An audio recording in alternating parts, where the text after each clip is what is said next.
Hello everyone! I'm AYANA, a Vtuber. Today we'll explain about the keyframe temporal interpolation method. Let's begin! Let's start. There are various ways to interpolate values between two keyframes.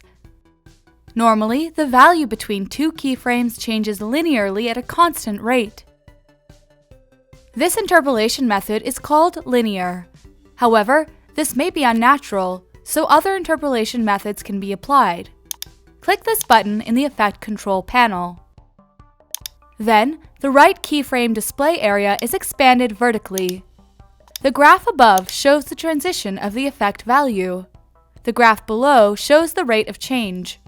You can enlarge, reduce the display by dragging this button. Let's make adjustments for easy editing. Let's apply various interpolation methods. Right-click on the keyframe. Select Bezier.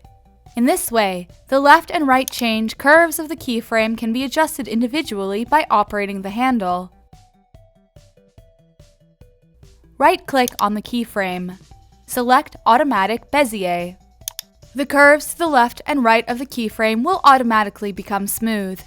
If you make a change, it will switch to Continuous Bezier. This is Continuous Bezier. When you operate the handle on one side of the keyframe, Continuous Bezier will follow the handle on the other side. On the other hand, Bezier can adjust each handle individually. Let's keep the difference between Bezier, Automatic Bezier, and Continuous Bezier. This is a hold. It stays at the value of the previous keyframe until the next keyframe.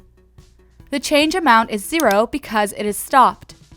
This is what happens when you select Ease In or Ease Out. The change curve is smoothed between keyframes. This concludes the explanation of the keyframe temporal interpolation method. How is everyone doing? Did you understand today's lecture?